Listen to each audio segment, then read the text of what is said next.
So before the tailed beasts existed as 9 separate entities, they were all one being, that being the Ten Tails. The Ten Tails was eventually sealed inside of the body of the Sage of Six Paths Hagoromo Otsutsuki, but there existed a very real threat of the Ten Tails escaping Hagoromo's body when he eventually died. Obviously, the Ten Tails was a pretty big threat to everybody in the world, so the Sage of Six Paths decided that he needed to do something about this. Before long, one of Hagoromo's sons, Ashura, gave him the idea of splitting the Ten Tails into 9 separate, weaker entities, and giving each of these entities personalities to keep them from running amok the same way the Ten Tails did. The result of this process was, as many of you can guess for yourself, the creation of the 9-tailed beasts. Each of them has a different amount of tails, numbering 1 through 9, and as a result, many of the characters in the Naruto universe refer to each of the tailed beasts by however many tails they have. For example, this guy is referred to as the 3 Tails by many characters because he has, well, 3 tails. But despite what many people think, these creatures do in fact have proper names. Since each of the tailed beasts were born with a distinct personality and appearance, Hagoromo thought it would only be fair to give each of them a name to make them feel less like beasts and more like living beings. Shukaku is the 1 tail and is a psychotic brown tanuki completely made of sand, covered in blue markings from head to toe. Shukaku is proficient with wind release and earth release, and by extension magnet release, which gives it the ability to control sand in a similar fashion to many of the Sand Village's Kazekage. Maratabi is the 2 tails and is a cat made up entirely of blue flames, covered in black markings similar to the markings seen on Shukaku's body. As you'd expect from a cat made up entirely of fire, Maratabi is proficient with fire release and can use fire release to make a jutsu that's a blend between a cat's hairball and a fireball. It's pretty stupid, but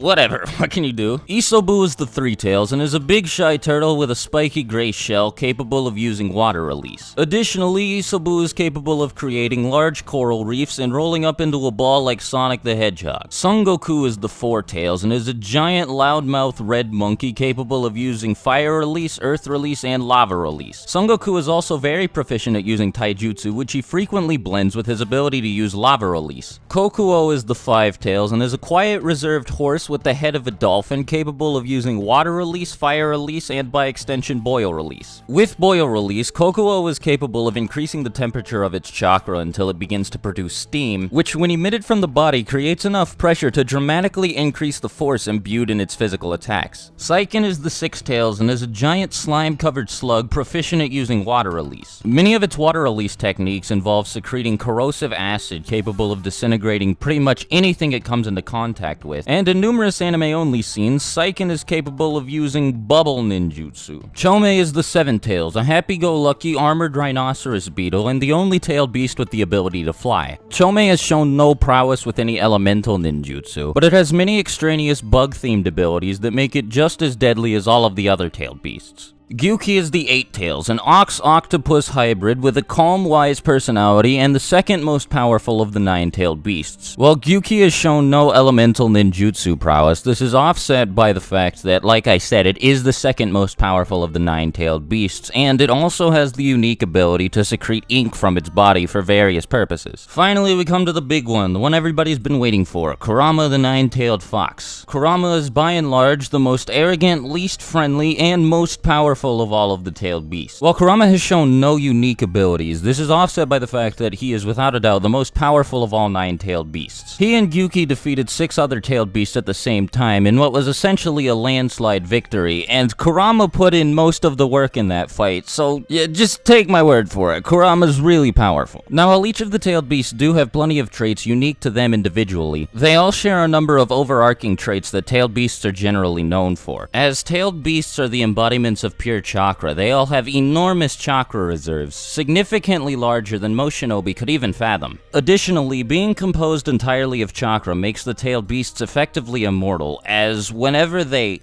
die, the chakra that makes them up simply disperses throughout nature, only to eventually reform itself into that tailed beast in the future. Furthermore, tailed beasts can communicate telepathically, both with the people that they're sealed inside of, and with other tailed beasts, and they can fire massive condensed pure chakra spheres called tailed beast balls. These tailed beast balls are essentially Dragon Ball Z attacks, as whenever they hit anything, they create an enormous explosion. Anyhow, I think that wraps up pretty much everything about the Biju, so I think this is where I'm gonna end things off. You guys know the drill. If you have anything else you want me to talk about in the future, leave it in the comments below. And if you're new here, subscribe and maybe think about leaving a like. Hopefully I'll see you all in the next video, and I'd like to thank everybody for watching all the way to the end. Hope you guys have a fantastic day, and I'll talk to you later. Swaikage out. Bye.